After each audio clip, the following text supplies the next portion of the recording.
Welcome, everyone. You're tuning into a deep dive. And today, we're really focusing on some quite significant news surrounding the actor Eric Dane. That's right. You've probably seen the headlines. Absolutely. And we've been looking at the details primarily from peoplee.com to, really try and understand what's actually going on. Yeah.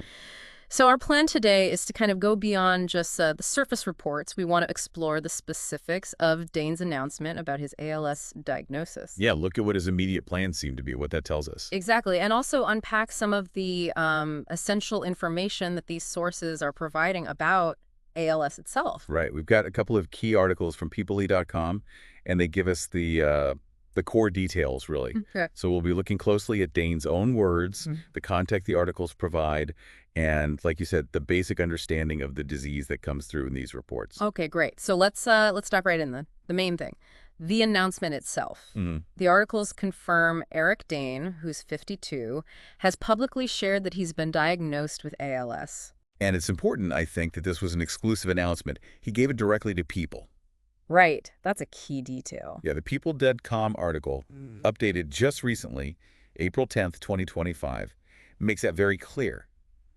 And we have his exact words, What did he say? just very directly. I have been diagnosed with ALS. Wow. Okay. So that personal confirmation, that's really the heart of it. That's the cornerstone, definitely. And, it wasn't just the diagnosis. He also shared a bit about his support system, didn't he? He did. He said, I am grateful to have my loving family by my side as we navigate this next chapter. That gives a very personal look into how he's facing this. It really does. And the article names his wife, Rebecca Gehrig, and their two daughters. Right. Billy Beatrice and Georgia Geraldine. Yeah, Billy's 15, George is 13. It really, it puts a human face on it. Shows the impact on the whole family. Definitely. Now, this is the part that I found particularly, interesting considering his line of work. His career, yeah. Despite this diagnosis, he's clearly stated he intends to keep acting. Hmm. He's quoted saying, "I feel fortunate that I'm able to continue working, and I'm looking forward to returning to set of Euphoria next week." That is quite a statement, isn't it? It really is. When you hear that, it just makes you think about the resilience needed, right? Yeah. To face that kind of news and still commit to work. Absolutely. To get that kind of significant life-altering news and yet immediately express this commitment to keep going. Mm, It says a lot about his mindset. yeah. And the article specifies his role, too, the Jacobs family patriarch on HBO's Euphoria. That's a big role on a huge show. It is. It makes you consider the practical side, the emotional side of keeping up such a demanding job while you're navigating something like this. For sure. And the timing. That's also quite striking. You mean the production start date? Exactly. The report mentions Euphoria Season 3 starts filming April 14th, 2025. So literally just days after this announcement hits the public, he plans to be back on set.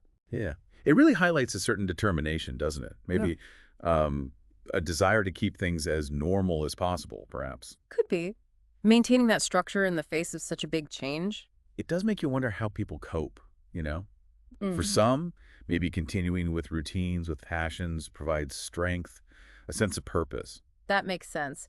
And it also brings up questions about, what support systems or maybe accommodations might be needed for him to keep working effectively. Good point. There's that aspect, too. And alongside all this, Dane also made a very direct request. Understandable, really. So privacy, yeah. Exactly. He said, "I kindly ask that you give my family and I privacy during this time." And that's crucial, isn't it? A reminder that even though they're public figures, they're dealing with intensely personal, often very difficult health situations. Right. They need space. Understanding. It's just a basic human need when you're vulnerable. Totally agree.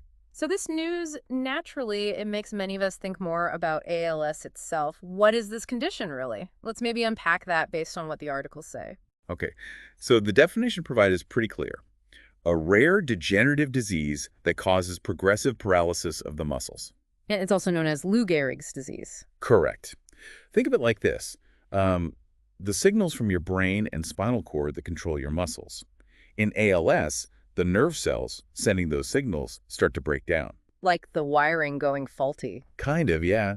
And the articles mention some initial signs like twitching or weakness in a limb, and sometimes that's followed by slurred speech. And these early symptoms, they might not be obvious right away. Exactly. They can be subtle, develop gradually, which, can sometimes make getting a diagnosis a bit complex. Right. And then as it progresses, the impact gets bigger. Mm-hmm. The articles explain, and they cite the Mayo Clinic here, that because it affects those nerve cells controlling voluntary movement, Hmm.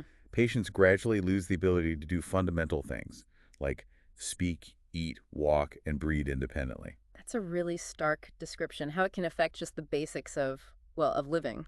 It is. It really underscores the progressive part of the definition.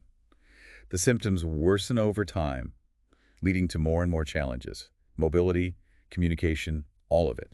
It shows how serious and debilitating it can be. And the tough part, the articles state it very directly. There's no cure for ALS. Yeah, that's a difficult reality. It really is. But, well, there isn't a cure right now. It's also worth noting research is always happening. Mm, And there are treatments, therapies, interventions that can help manage symptoms. right. Improve quality of life. Exactly. And the articles also add a bit of nuance about life expectancy.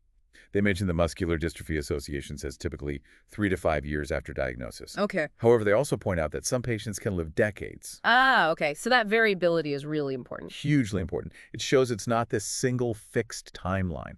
Mhm. People's experiences with ALS can differ quite significantly. Some individuals live much, much longer than that average. That's definitely worth highlighting. And the articles also put this into a wider context, don't they? By mentioning other well-known people diagnosed with ALS. They do. They list several names. Let's see. Aaron Lazar, John Driscoll Hopkins, Eric Stevens, Joe Bonsall. Roberta Flack, too, I think. Yes, Roberta Flack, Kenneth Mitchell, and of course, perhaps the most famous example, Stephen Hawking. That's such a diverse group of people, from acting, music, sports. Even theoretical physics with Hawking. It really just hammers home that ALS doesn't, pick and choose based on what you do or who you are. It can affect anyone. Precisely. And what's striking about that list is it shows these are people who made major contributions in their fields. It kind of brings home the reality that this disease affects people from absolutely all walks of life. And yeah, can impact their ability to continue their work, their passions. Okay. So as we sort of wrap up this deep dive, looking back at these peopleye.com articles on Eric Dane, what are the main things we should take away? Well, first and foremost, obviously, the public confirmation of his ALS diagnosis, that's the core news. Right. Then you see his immediate focus on his family, number one. And number two, this clear statement that he intends to keep working, specifically returning to Euphoria so quickly. Mm-hmm. And the privacy request? Yes, that's a significant part of his message, too. And then kind of woven through it all, we get this essential background on ALS itself from the sources. Yeah, understanding its progressive nature, the fact there's no cure currently, but also that important variability in life expectancy. And remembering that many other notable figures have also faced this specific challenge. It provides some perspective, I suppose. It certainly does. It's a lot to take in. And Eric Dane's choice, sharing this news while also being so upfront about wanting to continue working, it is really quite powerful, isn't it? It is. It really makes you stop and think about the kind of resilience, the determination people can show when they're facing really serious health issues. Yeah. Just consider what it takes to navigate that kind of deeply personal news, but still maintain professional commitments. And the courage, frankly, to share something so vulnerable in the public eye. Yeah. It kind of leaves you reflecting on the complexities, doesn't it, of life, work, health, and maybe just the strength people can find when facing adversity, something to really think about.